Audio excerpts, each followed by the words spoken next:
Hey there, hope you're having a wonderful day. In this video, we're going to be creating the snake game.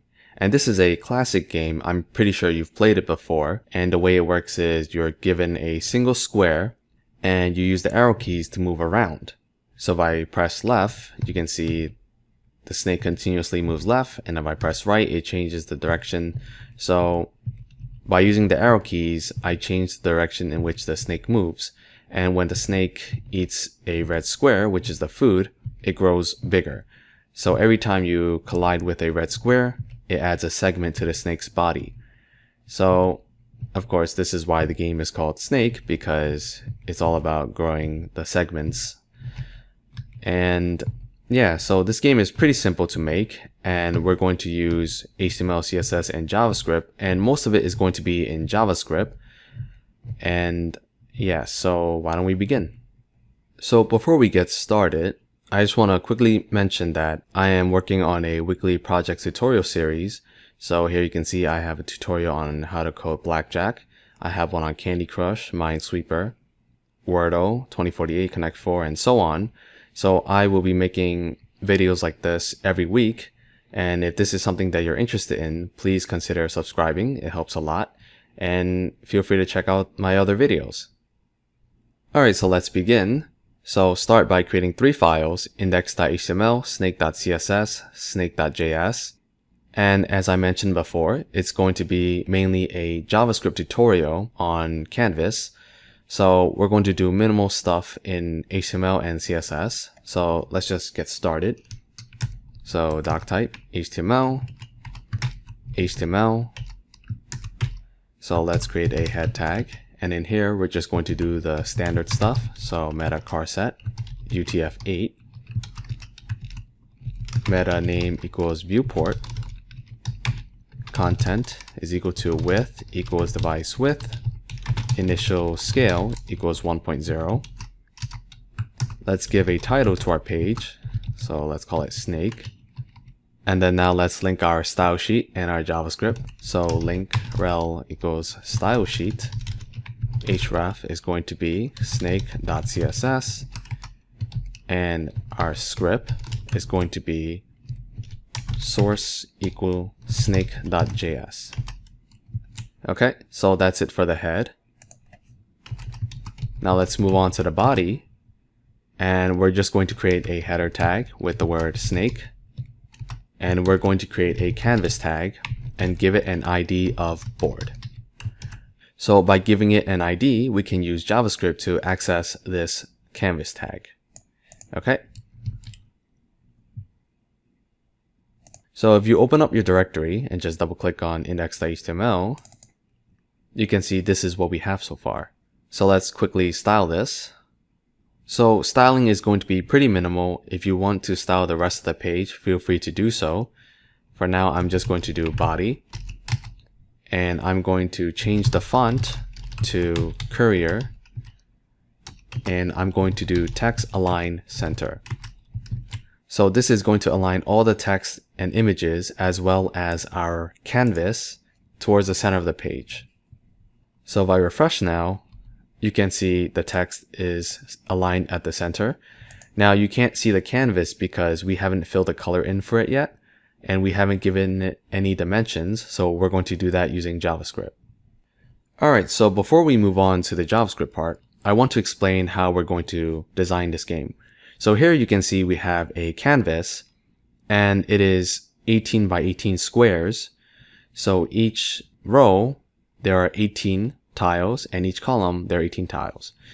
And you can see we have these numbered here. So this would be the indices. So usually when we refer to matrices, if we wanted, let's say, this location of the red square, this would be board of row column, right? So we would have to go to the 15th row and the 3rd column. So this would be board of 15, 3.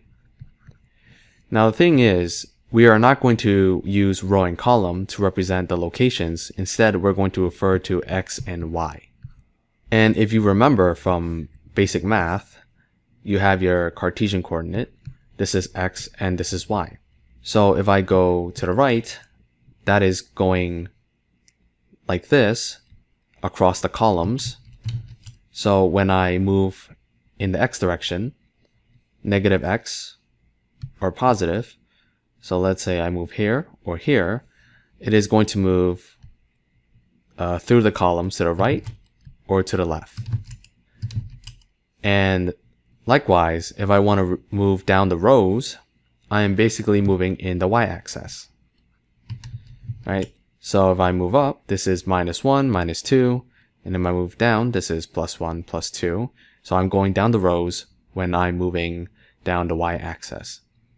So this can be confusing for beginners because if I ask you for the location of this red square, if you want the row and columns, this would be 15, 3, like I said over here. But in terms of X and Y, this would be 3, 15. Okay? And going down is positive, and going to the right is positive, and going left is negative, and going up is negative. Okay? So as you can see over here that I've written, to go up, we do y -1, and to go down, we do y +1. Likewise, to go to the left, you do x -1. To go right, you do x +1. Okay? So you're moving through the columns to move between left and right. And if you want to move up and down, that's moving through the rows. Now, with that said, let's also talk about the size of the board. So we're going to create a variable called box size. And this refers to the size of each box over here. So like this. Currently, there are no sizes given, but if I wanted the box size to be 25, so let's say I wanted the food, this red square, I wanted the food to be over here. When we look at the board, we say, okay, that would be at 1, 1, right? Or in terms of X and Y, it would just be 1, 1. But the thing is, on the screen, if you just do 1, 1, you won't be able to see it. You need to consider the box size.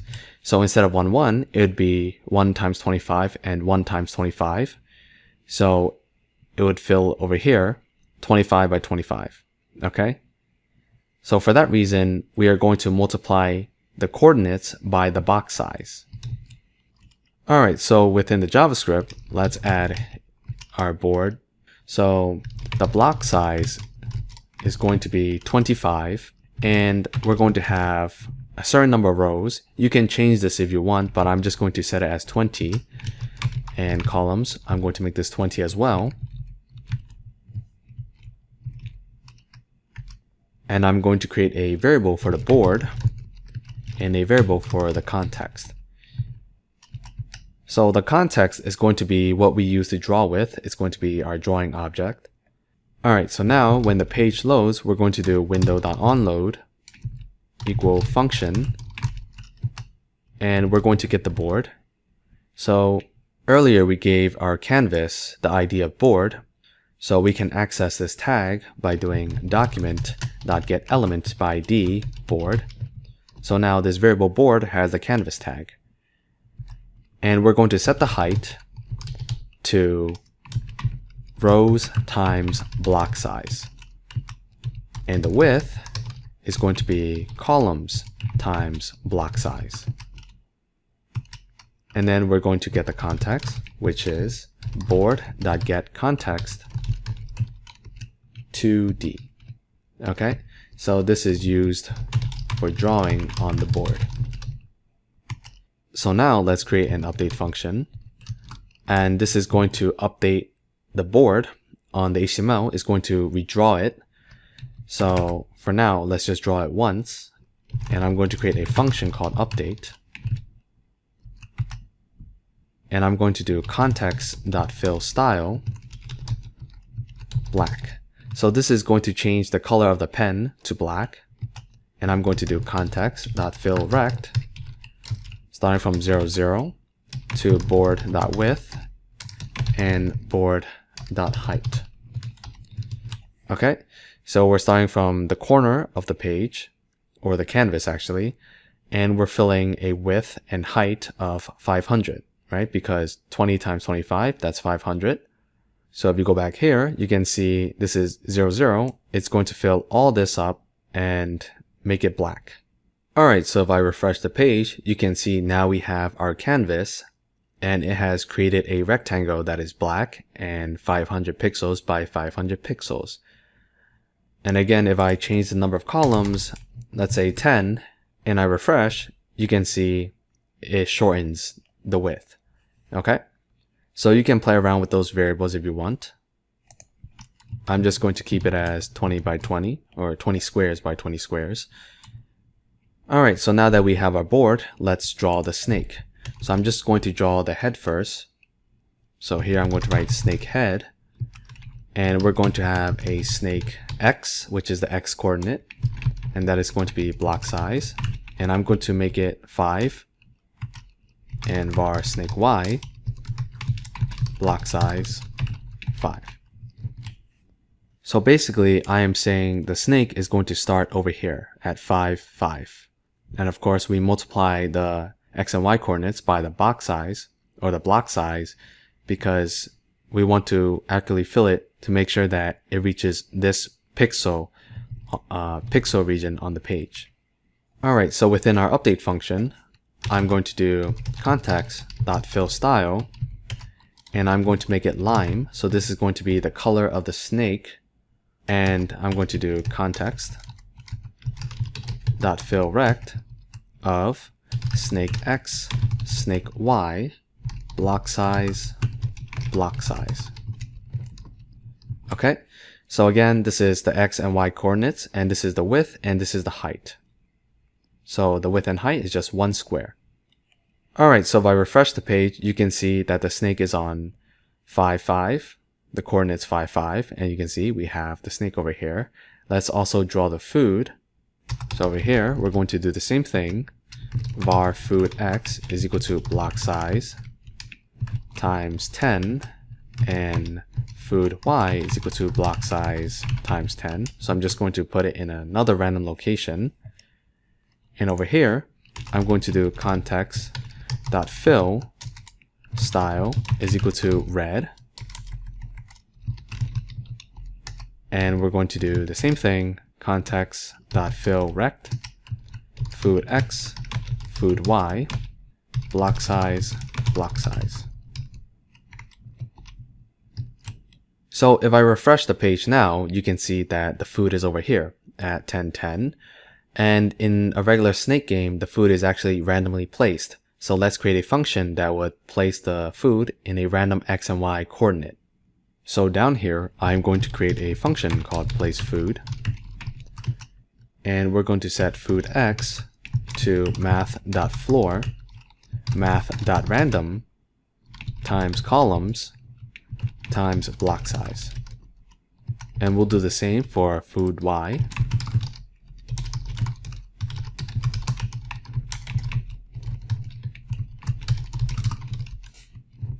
Okay, so now let's get rid of this. We don't need to initialize it. And right before update, I'm going to call placeFood. Okay. Alright, so now if I refresh, you can see the food is randomly placed every time. Okay? And for those of you who don't know how this works, math.random returns a number between 0 and 1, and we're multiplying it by the number of columns or rows. So this becomes a number between 0 and 20, but it doesn't include 20, so it's more like 0 to 19.9999. And we need to do math.floor so that we can get rid of the decimal places. So then this becomes a number between 0 and 19, and we multiply it by the block size 25. Alright, so that's how this placeFood function works. Alright, so now that we have our food and our snake head, let's make the snake move. So over here, I'm going to do document.add_event_listener, and it's going to listen for a key up, and it's going to call a function called change direction. So we're going to create a function called change direction over here. So basically, the key up is going to wait for you to press on an arrow key, up, down, left, or right, and as soon as you let go of that key, it's going to call change direction. So over here, we're going to pass in an event, and this is going to be a key event, and we're going to do if e.code is equal to arrow up, then we're going to change a velocity. So we need to give the snake some speed, otherwise it can't move, right? So we're going to have velocity x equals 0 and velocity y equals 0. So down here, I'm going to do arrow up. This means you go up, and that is velocity x doesn't change because x is left and right. But to go up, we need velocity y to be -1. And we're going to copy and paste this. So here I'm going to do else if, arrow down, then it's going to be +1. And over here, we're going to do arrow left. So to go left, you do -1 on the x, and 0 for y, and finally, for arrow right, we're going to do +1 and 0. Okay, so this is changing direction. Alright, so now that we have our key handler, what we need to do is update the canvas, because even though we can change the direction, we need to reflect it by painting that onto the canvas. So before I fill in the rectangle, I'm going to update the snake x and y position each time and add the velocity x and the velocity y. Okay, and there's also one more thing that we need to add. And see here we have an update function. So the update function again paints onto the canvas, but the thing is we only call it once. Instead, we want to call it multiple times, because the way the game works is the game is always redrawing the canvas. So one moment it is here, so this is the first frame, and then the next moment it is over here, and then over here. So you can see the canvas needs to keep redrawing so that it shows the snake moving each time. So over here, I'm going to call set interval, and I'm going to have it call the update function, and we're going to have it run 10 times a second. So this 1000 milliseconds, and we divide it by 10, so every 100 milliseconds, it is going to run the update function. Alright, so now if I refresh the page, and I hit the right arrow key, you can see the snake is moving, but it's moving actually quite slow. And the reason is because the velocity is +1, so it's actually inching 1 pixel to the right each time every 100 milliseconds. So this is not what we want. Instead, we need to multiply the velocity here by block size, so that it is actually moving 1 unit. It's moving 1 square over every 100 milliseconds. And the same thing for velocity y. So now if I refresh this, you can see the snake is actually moving much faster because it is going 1 square unit at a time instead of 1 pixel at a time. Okay? So now what we need to do is have the snake collide with the food. And let's try that. As you can see, every time we collide with the food, the snake appears underneath it. And the reason is because we drew the snake first and then the food. So basically we're painting the food over the snake's head. So let's flip that. So over here, we're going to copy and paste this and move it up here so that we can draw the food first. Okay, now what we need to do is actually do something when the snake collides with the food. So we need to have the snake eat the food. So to check if the snake touches the food, we simply need to check their x and y positions. So if snake x is equal to food x and snake y, is equal to food y, that means they're in the exact same square. We're going to consume the food. So for now, instead of increasing the segment of the snake, I'm just going to temporarily place the food so we know that it is working. Alright, so if I refresh the page and I move right, you can see we consume the food and the food moves into a random location.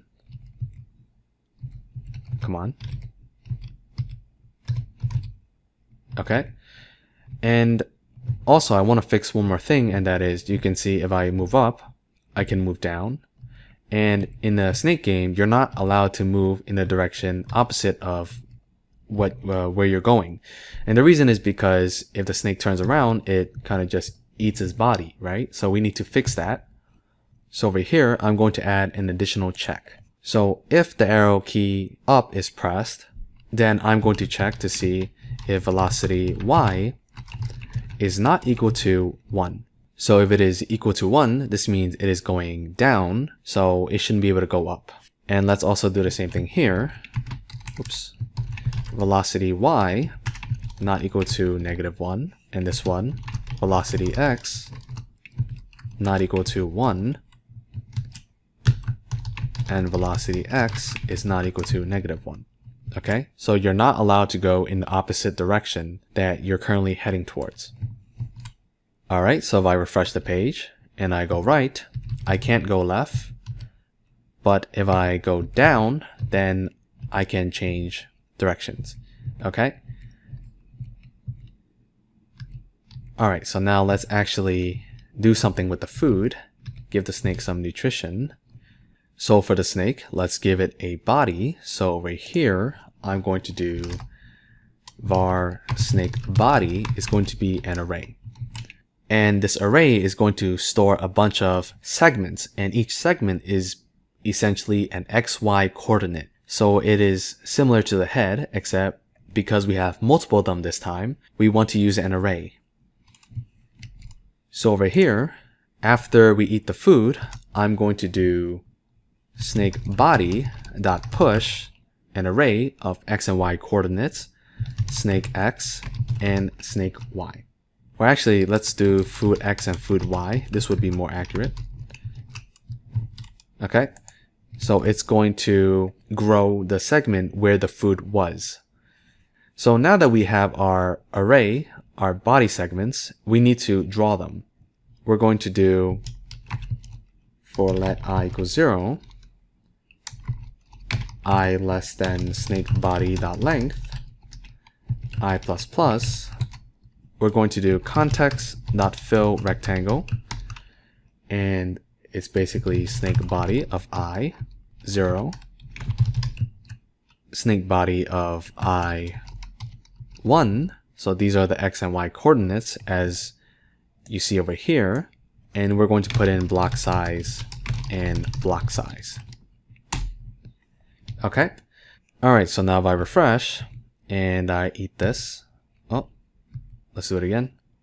You can see the snake just leaves its body chilling where the food was. And the reason is because, yes, we are drawing where the x and y coordinates of the body parts are. The problem is we are not moving the body along with the head. So the head is basically detached. So we need to fix that. So over here, let's move the body, and I'm going to do for let I equals snake body dot length minus 1, I greater than 0, I minus minus. I'm going to do snake body of I equal to snake body of I minus 1. So basically, we are starting from the very end of the snake body, the tail, and before we update the x and y coordinates, we want the tail to get the previous x and y coordinates so that they can move forward. So what I mean is, if I go back to paint, let's say we have a snake of 3 segments or 3 squares, and I press arrow down. So now we expect the snake to look like this, right? Because the head is now over here. And if I move the snake head down, we need to inform the other body parts where to go. So if I move the head first, then the second piece, it's not going to know where to go. So what we need to do is start from the tail, and before we have the head move, we're going to say, okay, wait. Over here, it's going to tell the previous part, don't move yet because I need to catch up to you. So after it catches up, it's going to look something like this, where there are 2 squares over here, they're overlapping, and then the one that was previously here is going to tell the head, hey, don't move down yet, let me catch up. So once it catches up, we're going to have both the second segment and the head over here. And after that second segment arrives over here, the head can freely move down like this. Okay, so we start from the tail and go towards the head, and we're going to move each segment forward by 1. So that's what we're doing over here. Okay, so we're starting from the end, and we're having each segment move forward to where the previous segment was.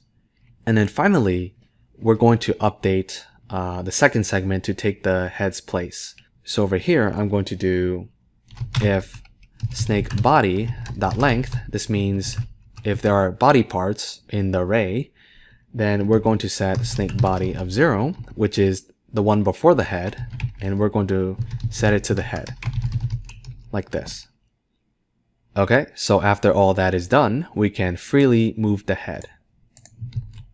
So now if I refresh the page and I play the game, come on, you can see the body is moving along with the head.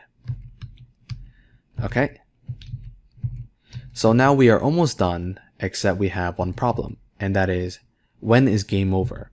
So game over happens in 2 instances, where you go out of bounds like that, or you intersect with yourself. So basically you cross into your own body. Come on, let me get this. You cross into your own body and you eat yourself. That's basically the idea. So let's implement that logic.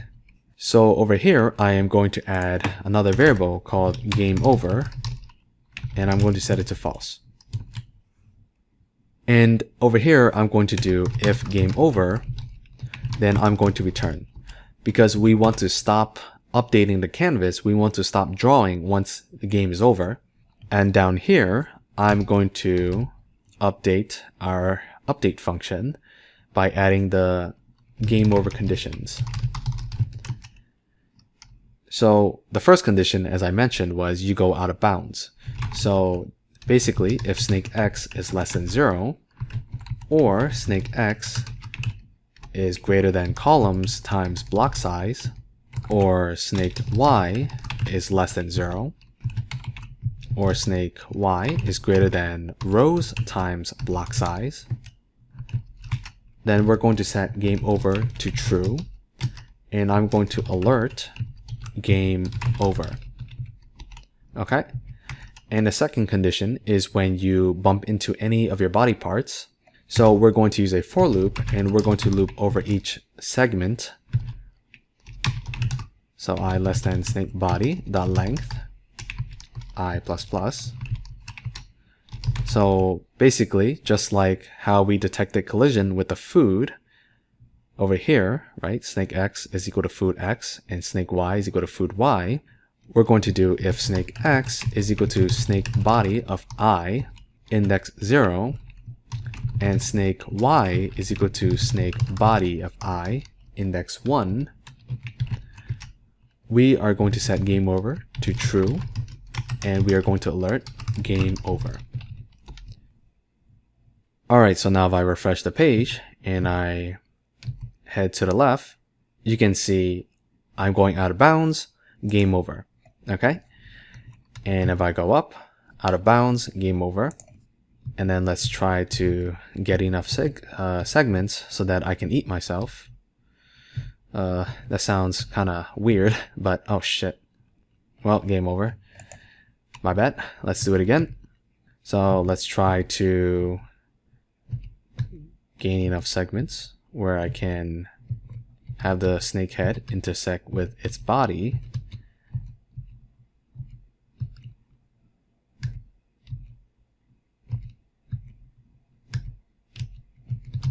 Okay, there you go.